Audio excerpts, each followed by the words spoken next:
Hello there. You're listening to Morgan Freeman Musings. Now, I am not Morgan Freeman. If you like to make it easier for yourself, you can think of me as Morgan Freeman, Morgan Freeman's cousin.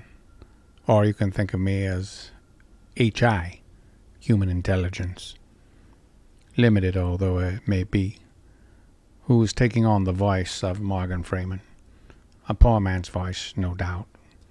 You'll probably already think to yourself, this sounds very little like Morgan Freeman. But these are the musings of a man who sounds somewhat like Morgan Freeman. Right now I'd like to talk about the simplicity of life. The fact that everything is either love or fear. Everything is either an act of love or a cry for help. And we have to look towards those signs that we see throughout the world. What is an act of love? And what is a cry for help? And how can we answer that cry for help? How can we take the things that have been going on throughout the world in little ways and large ways, whether it is the honking of a horn, the screaming by somebody, or by somebody launching a war against another neighboring nation? They are all cry for helps. Since the beginning of time, there has been man's inhumanity to man. The only difference now is that one nation has the ability to use giant bombs, nuclear bombs.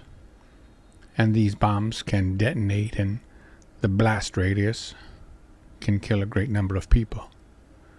It also allows world dictators to keep other countries at bay and not treat them like the bully they are for fear of a nuclear war.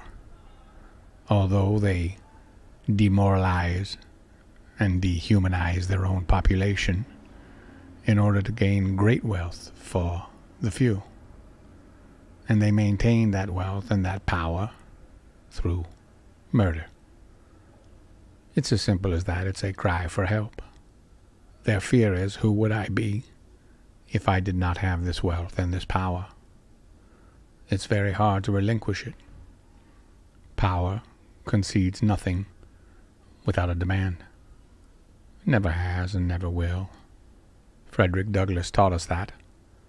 And you'll hear this refrain very often now, in various ways. But it is true.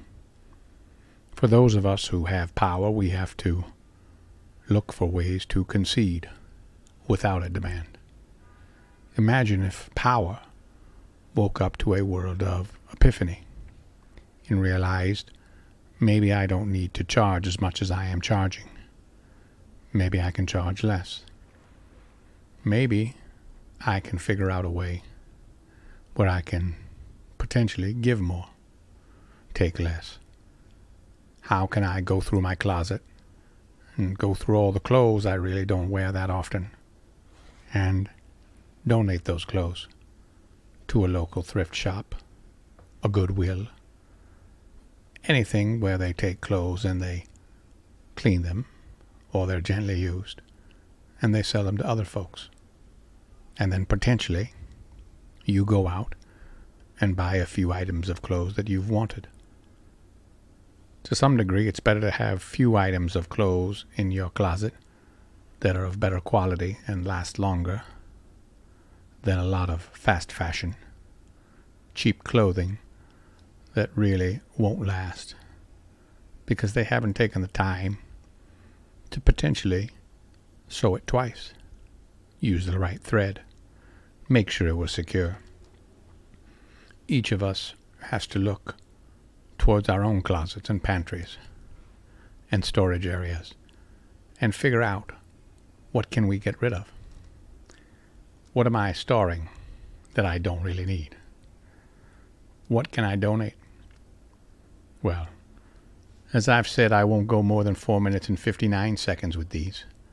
These are short musings by Morgan Freeman, but not him.